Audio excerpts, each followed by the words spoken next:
Retrouvez ce programme en vidéocassette. Pour obtenir des renseignements concernant tous les titres disponibles et savoir comment vous les procurer, il vous suffit d'écrire à la 5e boutique, boîte postale 20011 21 096 Dijon CEDEX 9 ou de téléphoner au 0803 05 55 55. Vous pouvez également utiliser votre Minitel 3615 code 5e ou vous connecter sur le site internet de la 5e www.la5e.fr. Nous avons rendez-vous maintenant avec Wim Wenders, cinéaste cinéphile. C'était l'invité idéal pour les écrans du savoir. Nous l'avons rencontré la semaine dernière. Il était à Paris pour la sortie de son dernier film, The $1 Million Hotel. Nous l'avons rencontré pour un long entretien dans un hôtel parisien. Il nous parle de son approche du cinéma, de la façon d'appréhender le monde à travers son art. Voici donc cette séquence réalisée par Philippe Lallemand et qui débute par un extrait du dernier film de Wim Wenders, The $1 Million Hotel avec Mel Gibson. My name is Special Agent J.D. Skinner of the FBI. Take me to his room. Who? The dead man, Israel Goldkiss. Is he? Is he what? Is he? Was he? What is he, an idiot? Why do you like me so much anyway? I don't know. Senator Cole brought you in. He called you the heat-seeking missile. If your son was murdered, it's reasonable to... Of course he was murdered. Is he with Ariel? You're the only one that had a reason. That makes you a suspect. All I ask from you is that you help me solve this terrible crime.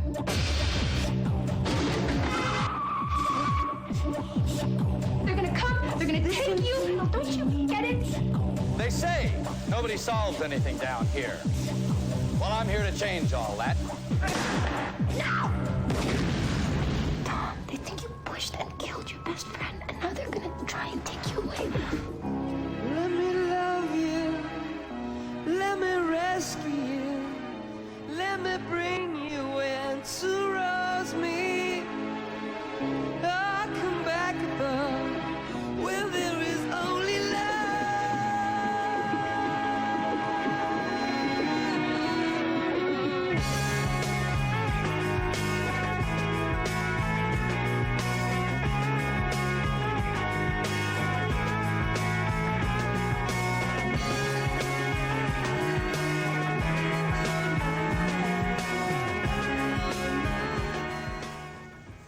Wim Wenders, vous êtes à Paris pour la promotion, comme on dit, de votre film $1 Million Hotel. Alors vous allez faire des télés, des radios, et puis vous avez fait quelque chose qu'on n'attend pas forcément d'un réalisateur, un grand réalisateur comme vous, c'est que vous êtes allé rencontrer le public après la projection du film dans une salle parisienne, 2 soirs de suite. Qu'est-ce qui vous pousse à aller rencontrer le public encore comme ça? L'envie de terminer le film me pousse. Et pour moi, c'est terminé pas en parlant avec des journalistes, toutes mes excuses, mais en parlant avec un public. Et j'essaie de voir des publics dans plusieurs pays où ça sort, et c'est seulement après que j'ai l'impression que je peux peu à peu quitter le film. Parce que vous avez enfin des réactions, parce que vous avez des réactions qui vont peut-être pas forcément dans le sens où vous avez imaginé le film? C'est d'autres réactions, le public, que la presse. Si j'ose dire, c'est un peu des réactions plus vraies, parce que finalement, on le fait pour les gens qui vont au cinéma. La presse, bon, c'est des intermédiaires, mais la raison pour faire un film, c'est pour qu'il existe un jour dans les yeux d'un certain nombre de gens qui viennent voir. Et c'est comme c'est seulement là qu'existe le film, dans mon avis. Il n'existe pas en copie, il n'existe pas quelque part dans les boîtes, mais strictement dans la tête des gens.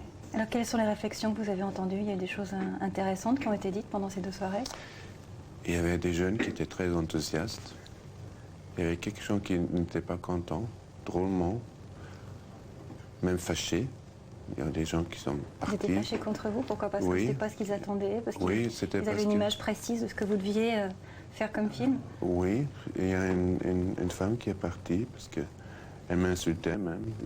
L'auteur de Alice dans les villes, comment elle pouvait faire ça? De toute façon, j'avais l'impression que le film était vraiment bien compris par les jeunes. Ça m'a étonné, plus que jamais. Et il y avait un public plus âgé qui n'a pas suivi. C'est peut-être votre public qui vous suit depuis le début. C'est vrai que vous avez beaucoup évolué tout au long de votre carrière. Alors si on reprend justement un petit peu depuis le début, quelle est la première image, vous, qui vous a marqué? Toute première image, tout au début, comme gosse, c'était, je sais bien, c'était dans l'appartement de mes parents. Il y avait plein de peintures. Bon, ils étaient pauvres, c'était donc pas des vrais, c'était des copies cheap et c'était tous des Van Gogh. Et surtout à l'époque, quand je devais encore faire la sieste l'après-midi et je dormais plus du tout, j'ai étudié ces peintures pendant des heures et des heures. Et toutes ces courbes qu'il y avait à l'intérieur.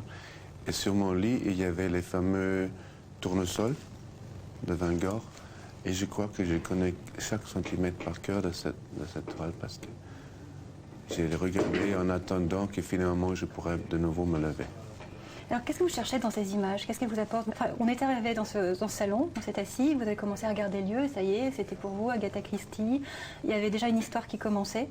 C'est une façon de fonctionner. Qui se terminait plutôt. Ou qui se terminait. J'adore beaucoup l'idée du cadre. Et dans l'idée du cadre, j'aime bien sûr, ce qu'il y a dedans, mais l'étonnant du cadre, c'est tout ce qu'il y a en extérieur. Et quand on fait du cinéma, il faut toujours plutôt décider ce qu'il n'y a pas dans l'image que ce qu'il y a. Parce que ce qu'il y a, bon, on s'en occupe, mais d'abord, il faut s'occuper de tout ce qu'il n'y a pas dans le cadre. Et aussi dans la peinture, j'aime beaucoup le cadre. Et comme j'ai voulu devenir peintre longtemps avant de vouloir faire du cinéma, je crois qu'il y a un sens de cadrage et de tout ce qu'il faut éliminer pour arriver au cadre qui m'a beaucoup formé, plus que le cinéma, je crois. Alors le cinéma, vous l'avez rencontré à Paris au début, à la Cinémathèque. Ouais. Vous veniez à Paris pour la Cinémathèque ou parce qu'il y avait une ville qui s'ouvrait à vous et tout d'un coup vous vous retrouvez enfermé à regarder plusieurs films par jour, 5-6 films par jour? Oui, j'avais vraiment rien à faire avec le cinéma.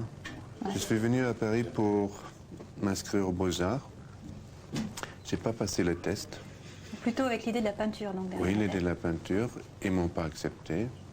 J'ai cherché une autre façon de commencer à m'installer dans les Beaux-Arts et j'ai trouvé l'atelier d'un graveur américain et je suis devenu étudiant de la gravure. Et c'était tous les matins jusqu'à 2 heures de l'après-midi. Après, on était libre et j'ai découvert la Cinémathèque comme un endroit où il faisait chaud. Surtout ça, il faisait chaud. C'était l'hiver et puis peu à peu, je suis devenu accroché. J'ai vu 4, 5, 6 films quelquefois par jour, jusqu'à 2 heures la nuit. J'ai vu tout le programme. Et après 1 an, il n'y avait dans ma tête plus rien que le cinéma. Qu'est-ce que ça vous a apporté à ce moment-là? C'est dans la Cinémathèque que j'ai vu pour la première fois des films de mon propre pays, c'est-à-dire du passé, des années 20, des années 30, que je ne connaissais pas du tout. Je me suis intéressé pour la première fois à l'histoire avec un grand H et à des histoires. Avant, les histoires, ça ne me concernait pas, et aussi l'histoire. L'Allemagne, c'était un pays un peu hors d'histoire. Dans les années 50 et 60, on regardait seulement en avant et jamais en arrière. Et ça se sent, même quand on est gosse, on ne peut vraiment pas expliquer ce qui se passe, mais on le sent, on l'intériorise. Et c'était que quand j'étais en face de cette histoire de cinéma que je me suis rendu compte qu'il y avait toute une histoire que j'ignorais. C'est drôle, on a l'impression qu'à chaque fois que vous avez découvert votre pays, votre identité d'Allemand, c'est en partant d'Allemagne. C'est-à-dire que là, avec les films que vous alliez voir, après toute cette attirance pour l'Amérique, et c'est en Amérique que vous découvrez que vous êtes allemand ou plus berlinois même maintenant. Oui, quelquefois il faut partir pour commencer à comprendre ce qui est trop proche. Et moi déjà quand j'étais enfant, j'ai toujours voulu partir. Avec ma première bicyclette, je suis allé en Hollande pour pouvoir passer une frontière. Et vous aviez quel âge? 10 ans. 10 ans? La Hollande, c'était à 1h30. Bah quand même. Amsterdam, c'était 3 heures de bicyclette. À 10 ans sur les routes pour aller pour les musées d'ailleurs, pour aller voir les Vermeer. et les Rembrandt. Alors si on revient au film Million Dollar Hotel, c'est aussi un retour à l'Amérique. Même petit jeu qu'avec la première image de l'Amérique, qu'est-ce qui vous attirait dans ce rêve américain? Il faut comprendre que c'est plutôt une projection. Ce rêve ne se rêve pas quand on est là. Il se rêve quand on n'est pas là. Et ce film-là, Million Dollar Hotel, c'est aussi un rêve de l'extérieur. C'est aussi une projection de l'extérieur.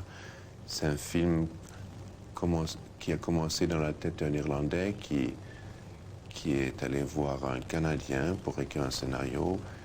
Les deux sont venus voir un Allemand qui, lui, a employé un metteur en scène, un directeur de la photographie grec. Puis on a trouvé une fille russe ou ukrainienne. C'est-à-dire, si ce film parle d'une drôle de manière aussi du rêve américain, c'est certainement quand on les a encerclés, les États-Unis. On est venu de tous les côtés. Et donc c'est une vision un petit peu désabusée de l'Amérique, ou c'est une vision critique ou... Oui et non. Non. C'est surtout une critique.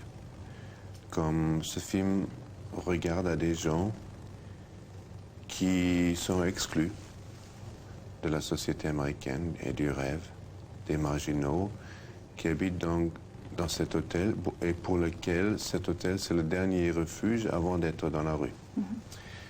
Et ça, c'est une réalité américaine. Des hôtels comme ça, il y en a dans toutes les grandes villes depuis le début des années 80, quand Reagan a coupé tous les programmes sociaux. Et tout d'un coup, beaucoup de gens qui étaient dans les institutions et dans les hôpitaux et qui étaient soutenus par certains programmes étaient dans la rue. Des armées des sans-abri qui sont arrivés au début des années 80. Et donc, notre film joue dans un tel hôtel. Et il y a une bande de fous qui habitent là. C'est un peu plus... C'est plutôt un asile aussi, cet hôtel.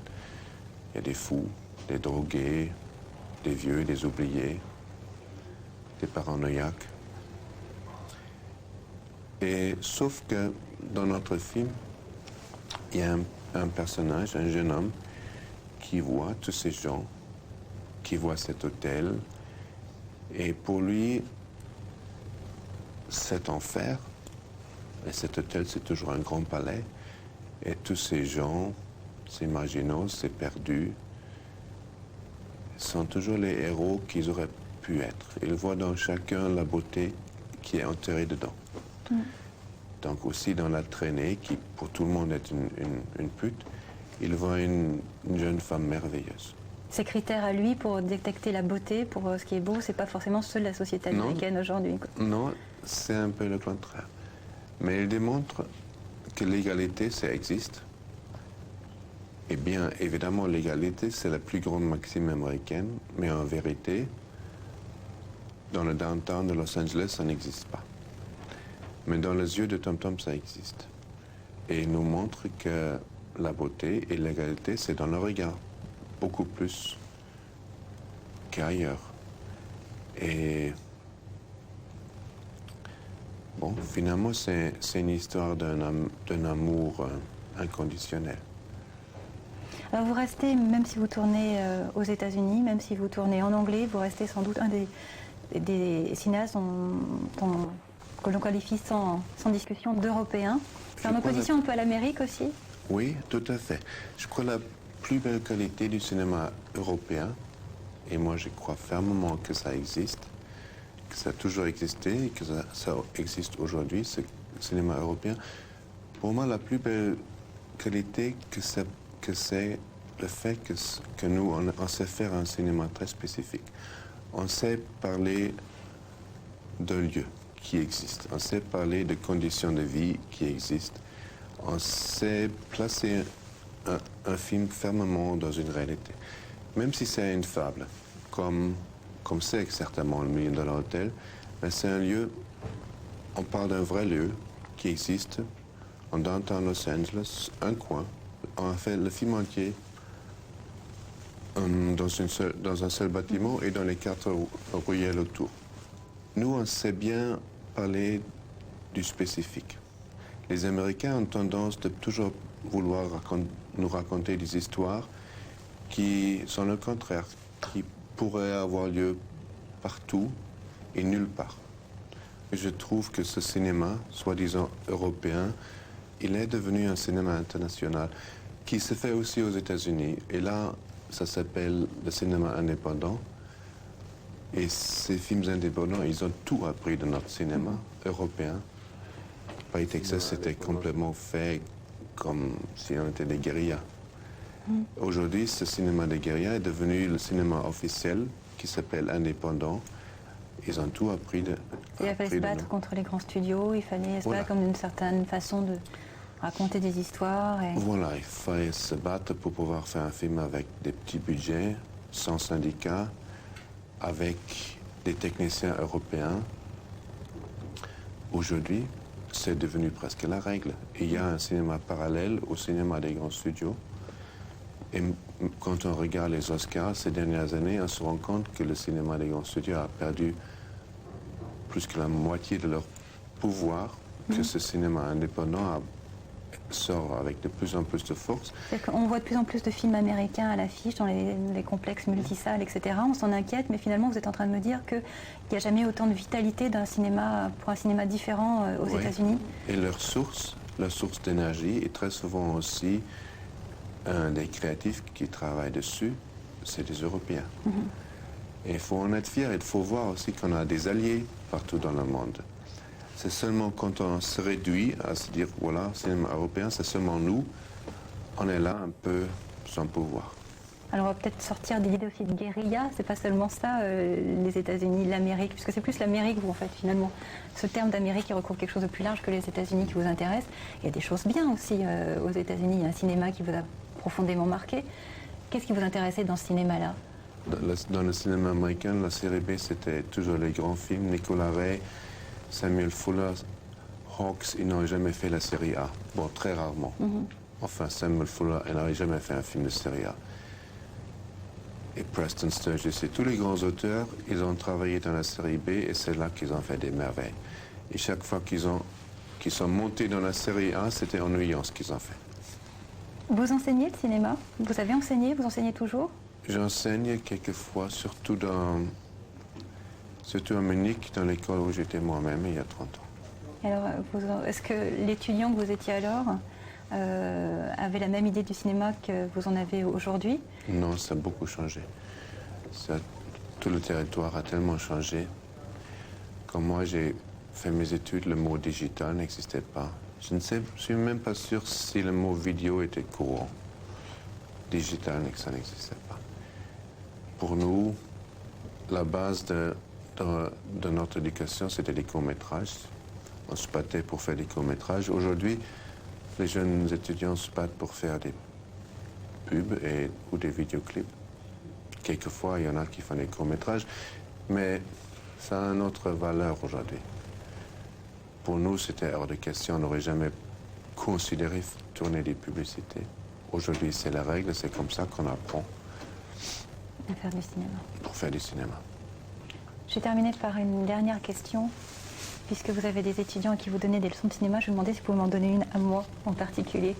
Si je vous fournis un synopsis, une ville, Paris, un hôtel, une journaliste qui vient rencontrer un metteur en scène et à son contact, elle espère apprendre un petit peu plus du monde et du monde à travers le cinéma.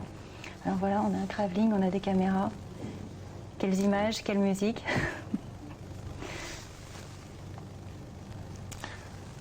Mon conseil, c'est de démarrer avec un endroit que vous ressentez bien, un bâtiment, une rue qui vous parle, où vous sentez qu'il y a quelque chose qui peut commencer. Je trouve que les histoires, pour moi, ça sort toujours avec un lieu où je ressens, voilà, l'histoire commence. Je peux tout à fait imaginer quelqu'un qui va sortir de cette porte et continuer sur cette rue.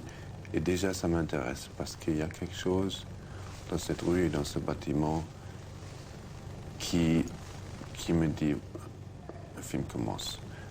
On a le début. Il faut penser tout de suite à la fin. Il y a une rue, un bâtiment. Une jeune femme qui sort ou un homme? Qu'est-ce qui vous intéresse plus? Une jeune femme qui sort? Un jeune homme qui sort? Une jeune femme qui sort. Elle fume? Non, elle ne fume pas. Qu'est-ce qu'elle a avec elle? Un sac? Elle a un gros sac avec plein de choses dedans. Un flingue dedans? On ne sait pas. On ne sait Comment pas, savoir? justement, on ne sait pas. Elle s'arrête, elle appelle un taxi. Elle est très pressée. Ouais. Elle regarde en arrière si personne lui suit. Voilà. Et le taxi ne l'emmène pas là où elle voulait aller. Non, elle décide d'aller à Roissy au lieu de Orly. Elle a changé son avis. Elle prend un avion pour l'Afrique au lieu de l'Amérique. Tout d'un coup, elle change d'avis. Elle arrive en Mozambique. J'étais jamais alors. Pour moi, le film s'arrête là. Je dois d'abord faire des repérages.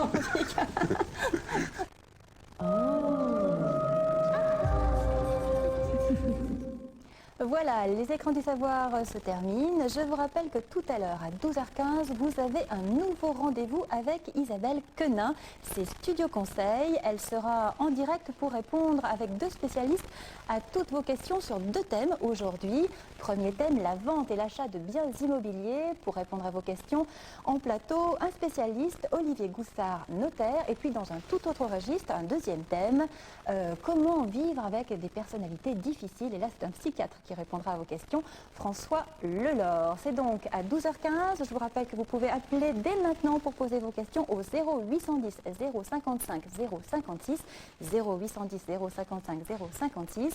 Et vous retrouvez Isabelle Quenin tout à l'heure à 12h15 en direct sur la 5e, mais aussi sur Radio Bleu. Et oui, c'est un nouveau concept d'émission. On regarde la télé et là, on écoute la radio en même temps, vous allez voir. Demain, Gaël Paulès recevra le peintre Robert Combas. Quant à moi, je vous retrouve lundi prochain dans une formule habituelle des écrans du savoir avec un invité en direct et des émissions. On vous souhaite une très très bonne journée sur la 5e et n'oubliez pas Studio Conseil tout à l'heure avec Isabelle Quenin.